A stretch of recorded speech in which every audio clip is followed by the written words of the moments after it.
Olá pessoal, tudo bem? Então, esse é um vídeo para eu finalmente falar uma coisa que eu tô há muito tempo querendo gravar um vídeo sobre, que é sobre o pós-rock do Ki Quadrado.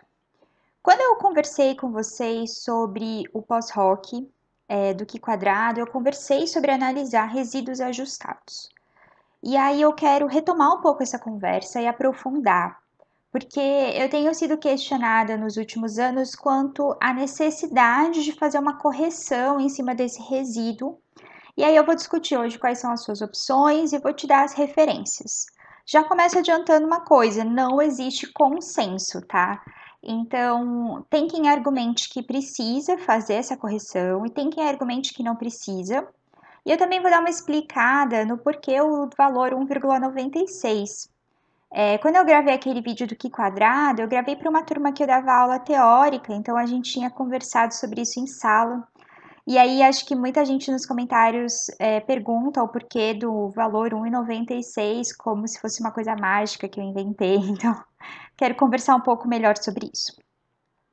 Para fazer esse vídeo, eu vou usar o mesmo banco de dados que eu usei para gravar a aula de Qui Quadrado. Por que eu fiz isso? Isso foi uma escolha intencional para que a gente não gaste tempo aqui analisando o Qui Quadrado em si, a gente foque na discussão sobre o pós-rock, sobre os resíduos. Então, se você tiver alguma dúvida mais teórica do Qui Quadrado em si, você volta nesse vídeo anterior do Qui Quadrado, ok? Bom, então o teste do Qui Quadrado é um teste que a gente fala que ele é um teste de associação e a gente usa ele quando a gente tem duas variáveis que são categóricas e a gente quer ver se existe entre elas uma associação ou ainda a gente pode usar a palavra dependência, se uma das variáveis depende da outra. Esse é o exemplo que eu usei na outra aula e que nós vamos usar aqui, que é um exemplo em que eu quero ver se existe associação entre o diagnóstico de diabetes mellitus, sim ou não, e a faixa etária das pessoas, então até 30 anos, de 30 a 50 ou mais de 50 anos. Nesse caso, veja que eu tenho duas variáveis que são categóricas. A diabetes mellitus, ela está aqui como presença e ausência, então eu tenho uma variável categórica. E a idade, se a gente pensar em idade, ela é uma variável numérica, quantitativa. Só que nesse caso, a idade foi categorizada, foram criadas faixas etárias. Então, ou você está na categoria até 30, ou na categoria 30 a 50, ou na categoria mais de 50. Então, aqui a faixa etária é uma categoria, ok? Os valores que estão aqui nessa tabela são os valores que foram observados na minha amostra, os valores coletados. Então, 81 pessoas da amostra tinham até 30 anos e não tinham diabetes. 9 pessoas tinham até 30 anos e tinham diabetes. E aí, o que a gente quer ver aqui é se existe uma associação. Essa frequência aqui, como é a frequência que a gente obteve, ela é a chamada frequência observada. O que o teste do Qui Quadrado faz? Ele compara essa frequência que a gente observou, a frequência observada, com a frequência que seria esperada caso não existisse associação entre essas variáveis. Então, o que ele vai fazer é comparar a frequência observada com uma frequência caso faixa etária e diabetes mellitus não estivessem associados. E essa frequência é chamada de frequência esperada. E existe aí uma comparação entre a frequência observada e a frequência esperada. Essa não é uma aula para a gente falar sobre o cálculo do Qui quadrado, a parte teórica mesmo de como a gente calcula. Eu quero só que você entenda o básico do raciocínio para a gente conseguir discutir o pós-rock. Então, a hipótese do Qui quadrado, a hipótese nula, vai ser de que não há associação entre diabetes mellitus e faixa etária, e a hipótese alternativa vai ser que há associação entre diabetes mellitus e faixa etária. Quando eu coloco esse banco de dados no SPSS, a gente vai fazer para você acompanhar comigo, eu obtenho um valor de Qui quadrado, um P menor que 5%. Então, um Qui quadrado estatisticamente significativo. E aí, o que a gente fica com uma sensação de vazio é o seguinte, ok, o Qui quadrado é estatisticamente significativo. O que isso significa? que, de fato, existe uma associação entre a faixa etária e o diabetes. Então, que as frequências esperadas diferiram das frequências observadas. A frequência que foi observada não equivale à frequência que seria observada caso não existisse associação entre as variáveis. Agora, a questão que fica, o que eu falei que fica um vazio, é o seguinte: beleza, não tem associação. Aliás, desculpa. Beleza, tem associação. Mas o que está sendo diferente? Qual célula aí nessa tabela aqui da minha frequência observada está tendo uma frequência que é diferente de fato do que seria esperado? A gente aqui consegue bater o olho e pensar, bom, essa aqui foi observada uma frequência de 81 e era esperada uma frequência de 68. Parece que aqui eu estou com uma frequência observada maior do que a frequência esperada. Aí, se eu for olhar essa outra, aqui a frequência observada foi de 90 e a frequência esperada foi de 90,7. Então, é bem improvável que tenha existido uma diferença aqui. Aqui é a mesma coisa, 33 é a observada e 45,3 era a esperada. Então, parece que a observada aqui foi bem menor do que a esperada. Batendo o olho, a gente consegue ter uma ideia, mas isso é um jeito muito subjetivo, né? Isso aí é o que eles chamam de fazer uma análise pós-Q quadrado significativo, que é uma análise eye rolling. Então, tipo assim, passando o olho, né? Dando aquela passada de olho. E aí, é claro, isso é super subjetivo. Então, um jeito da gente quantificar um pouco isso é olhar para o resíduo. Então, vamos lá, vou pegar essa mesma tabela, vou juntar as informações de frequência observada e esperada para a gente ter uma ideia disso. E aí, o que é o resíduo? O resíduo é a diferença entre o observado e o esperado. Então, o que eu fiz? Eu calculei essa diferença, na verdade a SPSS calculou, eu copiei dele, mas a diferença entre o observado e o esperado. Então, aqui eu falei 81 menos 68, aqui 90 menos 90,7. 33 menos 45,3. Observe que esse resíduo, além de tudo, vai ficar com um sinal que depende, né? Então, por exemplo, aqui a diferença foi 13, positivo. Por quê? Porque foi observado um valor maior que o esperado. Aqui foi 0,7 negativo, porque foi observado um valor menor do que o esperado. E eu consigo fazer esse cálculo, tanto aqui quanto aqui embaixo, ok? Veja que os valores se conversam, né? Então, a gente tem aqui valores que estão espelhados. Ok. Bom, e aí, para terminar essa análise de resíduo, o que a gente geralmente faz é usar o resíduo que é chamado de resíduo padronizado ajustado. É assim que o SPSS chama. Que é uma forma de pegar esse resíduo aqui e padronizá-lo numa unidade que ele se torna um resíduo na unidade Z, que é aquela escala padronizada com média zero e desvio padrão 1. E aí, então, a gente pede lá e a gente vai ter o cálculo desse resíduo ajustado. Por que é interessante a gente olhar para o resíduo ajustado? Porque dependendo da frequência esperada, de fato, aquele resíduo vai ser maior. Então, a gente, olhando para o resíduo ajustado, a gente consegue ter essa ideia de proporção. Então, vou dar só um exemplo aqui para a gente pensar. Veja que, por exemplo, aqui o resíduo de 81 para 68 é 13, a diferença é 13. E a diferença aqui, do 27 para o 14,7 é 12,3. Se a gente for comparar esses dois resíduos aqui, esse resíduo é maior que esse, certo? Só que isso daqui não está ajustado para o tamanho da frequência esperada barra frequência observada original. Como esses valores aqui são maiores, é esperado mesmo que o resíduo seja maior. Então, esse resíduo ajustado leva isso em consideração. Tá vendo que quando eu ajusto aqui para o resíduo na unidade Z, esse número aqui vira 3,9 e esse vira 4,2. Então, esse aqui vira até um número menor que esse.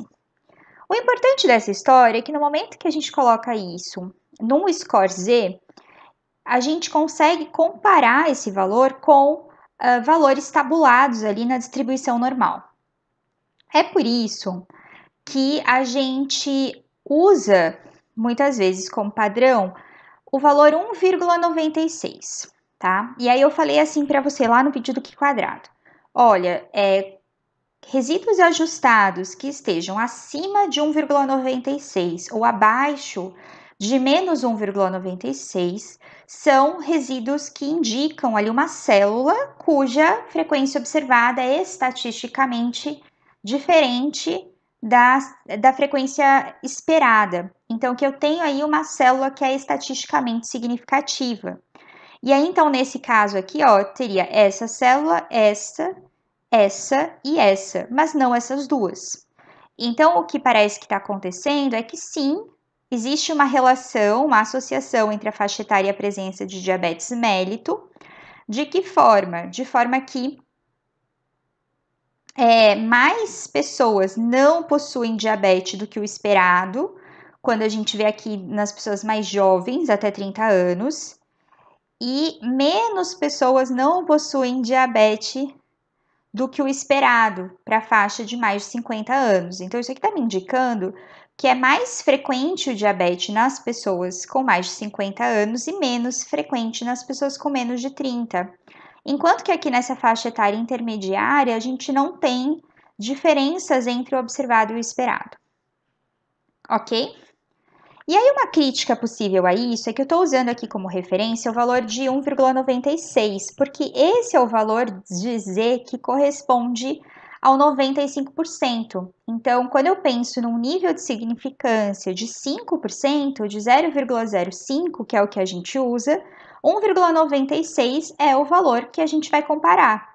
Isso aí tem a ver com a distribuição normal padronizada, ok? Porém, existem algumas pessoas que argumentam que, principalmente quando você tem uma tabela bem maior, você deveria corrigir esse valor do alfa. Então, considerar que você está com várias células, isso seriam várias comparações, e você deveria corrigir o valor do alfa e ajustar esse valor crítico de resíduo padronizado. Então, é isso que eu vou te explicar, tá? Quero também aproveitar para fazer uma outra discussão aqui, que é a seguinte. Imagina que, na verdade, a gente não tem uma tabela 2x3 como a gente tinha aqui. Então, veja que eu tenho aqui, ó, 2 categorias nas linhas, 3 categorias nas colunas. Então, é uma tabela 2x3. Imagine que eu tenho, na verdade, uma tabela 2x2. Então, o que eu fiz aqui, para propósitos ilustrativos, foi tirar a categoria do meio. Não que você vá fazer isso, tá? Mas é só para te mostrar como seria numa tabela 2x2. E aí, eu rodei isso de novo na SPSS. Isso muda um pouquinho os valores esperados, o que por consequência muda um pouco os resíduos. E aqui é uma tabela que quando eu fiz o Q quadrado, ele deu um Q quadrado estatisticamente significativo. Nesse caso, que eu tenho uma tabela 2x2, eu preciso fazer um teste de pós-hoc? E aí a resposta é não, certo? Por quê? Numa tabela 2x2, se uma célula tem uma diferença entre a frequência observada e a frequência esperada, todas as outras também terão. Veja, inclusive, que os resíduos são sempre idênticos, eles mudam de sinal, né? Mas são os mesmos resíduos. Então, se uma célula tem uma diferença do esperado para o observado, todas têm, tá? Então, isso aqui, essa preocupação com o pós-hoc, ela vai valer para tabelas maiores que as tabelas 2x2, ok? Então vamos lá, eu quero primeiro mostrar para você lá no SPSS como eu cheguei nisso, para isso não ser uma coisa mística, e aí eu quero fazer a discussão de como fazer a tal da correção para o pós-hoc.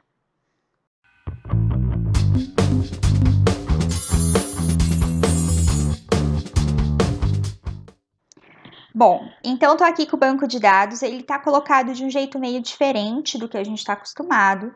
Fiz toda essa discussão e explicação com você lá na aula de Q quadrado. Então, para fazer o Q quadrado aqui, o que a gente pede é vem analisar estatísticas descritivas e tabela de referência cruzada. E aí eu vou colocar aqui a faixa etária na coluna, diabetes mellito na linha. Não faz muita diferença, mas eu quero que fique igualzinho estava lá no PowerPoint. E aí a gente vem aqui em estatísticas para selecionar aqui que é o Q quadrado. Você pode, inclusive, aqui selecionar tamanho de efeito. E você vem aqui em células para pedir as coisas que é legal a gente pedir. Então, eu sempre sugiro que peça a frequência esperada e que peça o resíduo padronizado ajustado. Você pode ainda também pedir aqui a porcentagem na linha, que é legal para a gente fazer as comparações. Eu vou colocar aqui o continuar. E ok.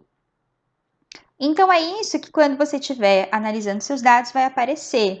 Veja que eu tenho aqui, ó, é a mesmíssima tabela, né, que eu já tinha mostrado para você. Eu tenho um valor de Q quadrado aqui com P que foi menor que 5%, então eu tenho um Q quadrado estatisticamente significativo. E aí, o que eu preciso agora é analisar quais células diferem. Como eu falei para você, um critério possível que não está errado é você usar o valor crítico de 1,96. Então, nesse caso, a gente consegue perceber que essa célula aqui, ó, não tem uma... o valor observado e esperado não diferem de forma estatisticamente significativa. E aí, essas outras células, sim, porque os resíduos estão ultrapassando aquele critério do 1,96. E aí, como eu falei para você, existe uma crítica em relação a isso, que é se a gente não devia corrigir isso. Se esse 1,96, que está se baseando no alfa 5%, se ele está de fato levando em consideração que a gente está fazendo várias comparações. Bom, então eu vou abrir aqui o Excel para discutir um pouco com você qual é a sugestão de correção. Eu vou montar a fórmula aqui no Excel com você, para você enxergar como ela é, para isso não ser uma coisa mística, mas eu também vou deixar a tabela do Excel que eu criei para download, então se você quiser, você nem precisa se preocupar com a fórmula, você coloca ali e ele calcula, tá bom? Então vamos lá. Bom, então de acordo com esses autores aqui, ó, o McDonald e o Gardner, de um artigo de 2000, que vai estar disponível, né, vou estar na descrição do vídeo aqui, a gente deveria corrigir esse valor de alfa e, consequentemente, o critério que a gente usa para o resíduo de acordo com a quantidade de células, certo? O alfa corrigido, então, ele vai ser o valor de 5%, que é o valor que a gente sempre usa, dividido pela quantidade de células que eu tenho na tabela.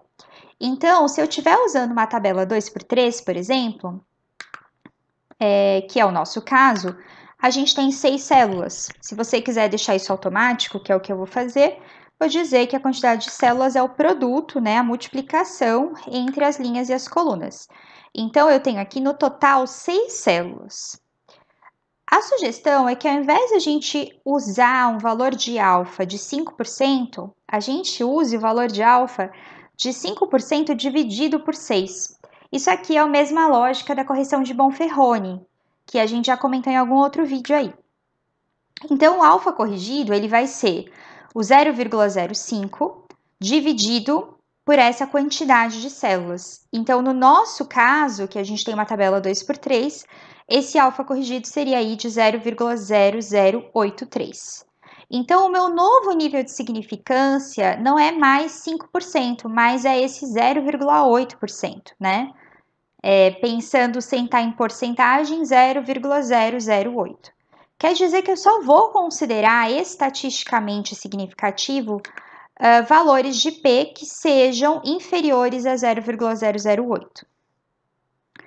E aí, isso aqui então, beleza. Ok, esse vai ser um novo nível de significância. Mas como que eu analiso o resíduo levando isso em consideração? Lembra que eu falei para você que a gente usa 1,96 como nota de corte do resíduo, porque a gente usa o valor de alfa de 5%? Então, pensando na distribuição normal, para achar o novo valor de resíduo crítico, a gente coloca esse novo valor de alfa aqui numa fórmula para distribuição normal. Então, o novo Z crítico, eu vou colocar aqui o nosso alfa corrigido, tá? Que é esse 0,0083. Eu arredondei um pouquinho, mas tudo bem. E o nosso novo Z crítico, ele vai ser o seguinte, para isso eu vou usar uma função aqui do Excel que usa a distribuição normal padronizada. Então, a gente vai usar aqui esse que chama inv.normp, então é a normal padronizada, .n, E aí, a gente tem que colocar aqui o valor de P. No nosso caso, esse alfa, que é o 0,0083.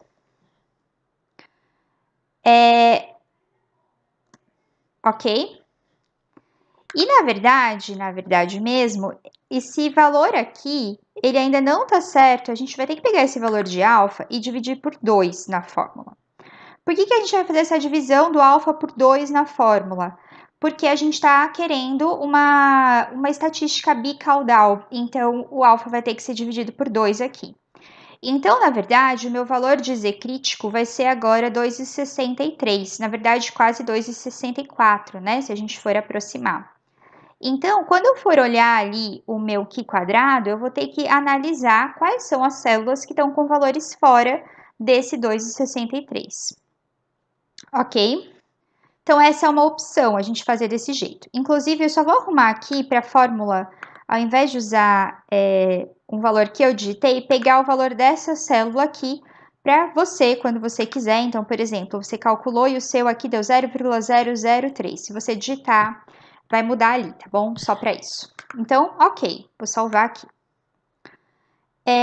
Então, vou voltar ali no SPSS para a gente fazer essa análise considerando agora, então, o valor crítico de 2,64.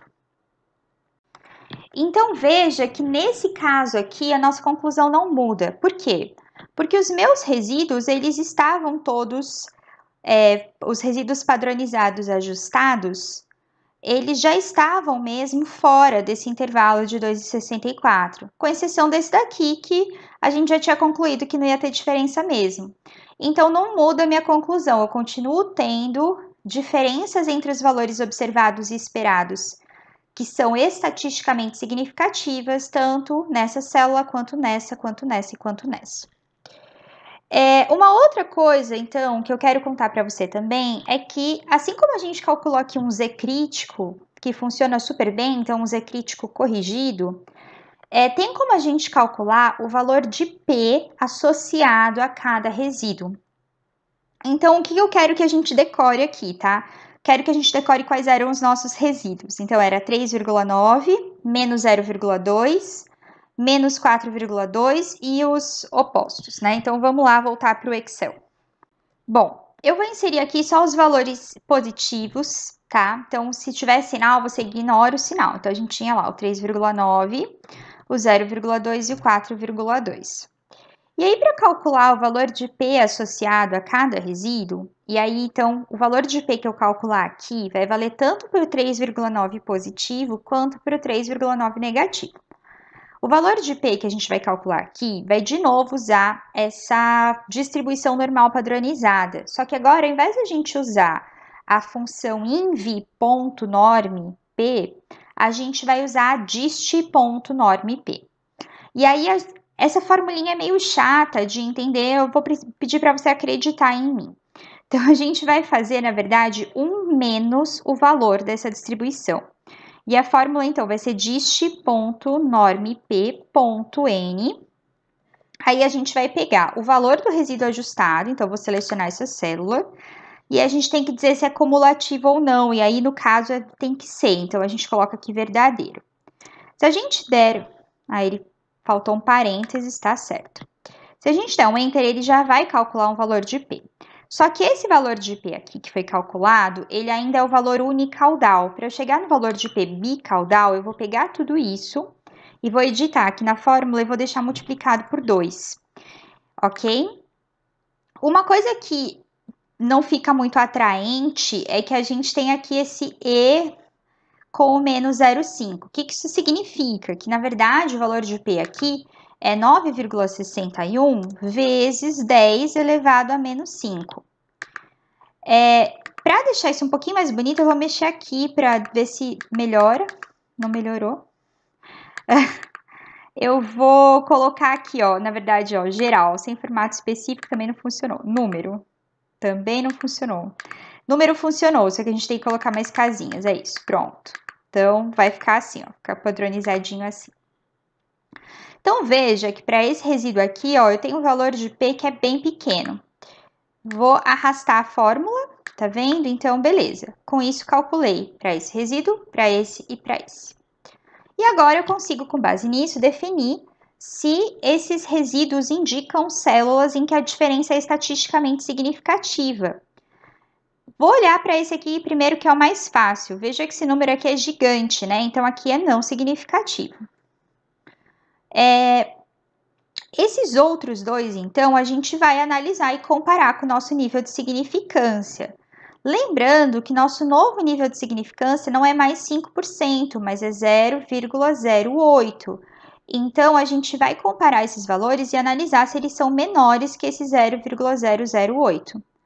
Veja que tanto esse quanto esse são menores, então eles indicam células em que existe uma diferença estatisticamente significativa, ok?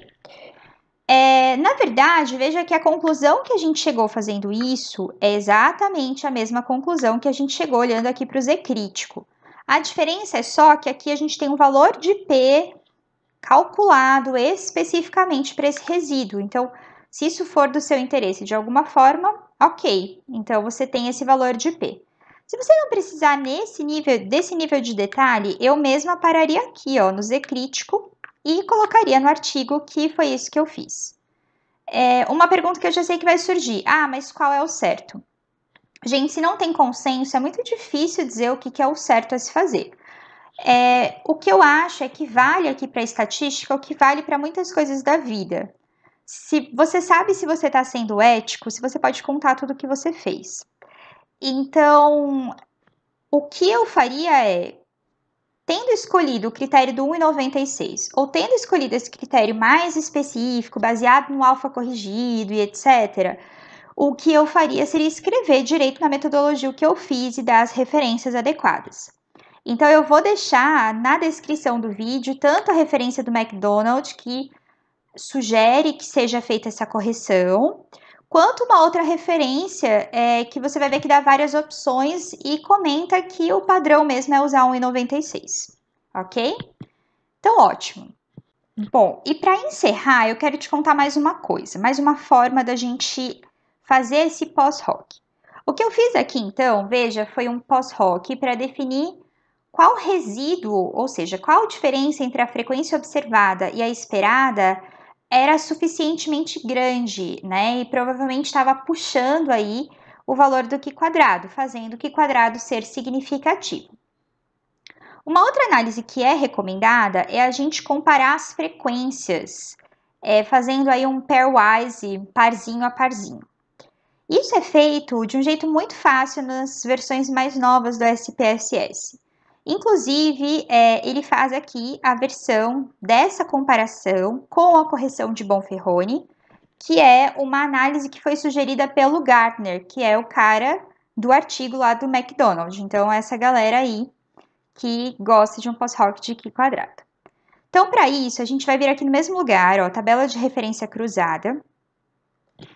E quando a gente clica aqui em células, veja que tem aqui a opção teste Z.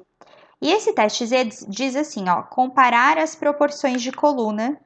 E ainda ele tem a opção de ajustar o valor de P pelo método de Bonferroni, que faz aqui uma correção para múltiplas comparações. Vou clicar aqui em continuar, em OK. Então, veja que parece que nada mudou. Ele liberou aqui uma tabela muito parecida com a que já tinha liberado. Vou até voltar aqui para você lembrar dela, ó. Idêntica, mesma coisa, nada mudou. Só que, na verdade, apareceu uma letra, tá?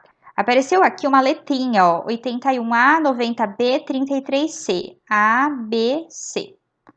E aí ele conta aqui para você o que essa letrinha significa. Ele fala assim, ó, cada letra subscrita indica um subset, né, uma categoria da faixa etária, cuja proporção não difere uma da outra. Então, tá, não funcionou muito bem eu lendo essa frase. Mas o que isso significa?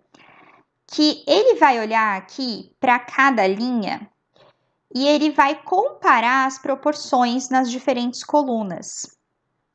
E ele vai dar letras diferentes se existir diferença entre as frequências. Então, o que ele está me dizendo aqui? Ó? Que essa frequência é diferente dessa e essa, e elas são diferentes dessa. Tá vendo que ele atribuiu 3 letras diferentes? É porque existe diferença entre essas 3 frequências. E aqui é a mesma coisa, ó, aqui o A, aqui o B, aqui o C. Então, existe diferença entre essas 3 frequências.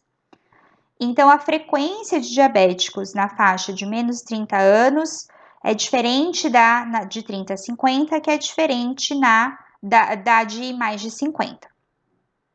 Isso aqui é uma espécie de pós-hoc, assim como a gente pensou no resíduo, só que esse é um pós-hoc que responde a uma pergunta um pouco diferente. Então, o pós-hoc, quando a gente pensa ali no resíduo ajustado, a gente está pensando nessa comparação do observado versus esperado, e aqui a gente está fazendo mais uma comparação de coluna com coluna, tá? Inclusive, até faz mais sentido se a gente olhar aqui as porcentagens, mais do que o valor absoluto, né? Então, veja que tem aqui as diferenças de fato dessas categorias. Para isso ficar mais claro para você, eu vou rodar o mesmo que quadrado, só que eu vou mudar uma coisa. Então, vamos lá. Eu vou vir aqui em tabelas, não, estatística, tabela de referência cruzada, e eu vou trocar a faixa etária que estava na coluna, eu vou pôr na linha, e a diabetes que estava na linha, eu vou pôr na coluna. E eu vou manter tudo como estava. Por que eu vou fazer isso? Você vai ver já já, mas é porque a gente vai ter uma resposta diferente do teste Z. Então, vamos lá, ok. Isso aqui mudou o formato da tabela. Então, lembra que antes a gente tinha uma tabela que era duas linhas aqui e 3 colunas? Agora a gente tem uma que é 3 linhas e 2 colunas. Eu mudei quem está na linha e quem está na coluna. Isso muda o resíduo? Não. Então, veja que a gente continua com o mesmo resíduo ajustado, ó, o 3,9, o 0,2, o 4,2. Só que como a gente está agora pensando no teste Z, isso muda qual é a comparação que o teste Z está fazendo. Então, veja que aqui ele de novo botou as letrinhas, e letrinhas diferentes indicam colunas que diferem entre si. Então, a gente vai agora comparar de novo linha a linha. Então, a gente vai ver aqui, ó. Para a faixa de menos de 30 anos, existe uma diferença na frequência, não para a frequência sim. E eu sei disso porque aqui ele colocou a letra A, aqui ele colocou a letra B, então são letrinhas diferentes. Para a faixa etária de 30 a 50 anos, está vendo que aqui ele colocou a letra A e aqui também? Então não existe diferença aqui na proporção. Então é uma situação em que a proporção de diabéticos e não diabéticos não difere. E aí aqui no mais de 50, a gente de novo tem uma diferença. Veja que isso tem muito a ver com o resíduo, né? Então a gente não teve diferença aqui onde o resíduo não era muito grande. E uma coisa que eu quero discutir com você, então beleza, a gente descobriu que aqui não tem diferença e aqui tem diferença. Só que pode parecer um pouco estranho. Então, a primeira vez que eu vi isso, eu demorei muito para entender também, porque se a gente pensa, como assim não existe diferença de 90 para 30, mas existe de 33 para 27? Isso é muito estranho, né? O que acontece é que a gente está vendo aqui o valor absoluto, e para fazer esse teste, ele está pensando em proporção, ele não está pensando nesse valor absoluto. Ele está considerando, assim como o que quadrado considera, ele está considerando as frequências que foram observadas nas linhas e nas colunas. Então, ele realmente está pensando não numa frequência absoluta, mas numa frequência relativa. Então, isso aqui não difere, essas duas proporções aqui não diferem, enquanto que essas diferem, tá?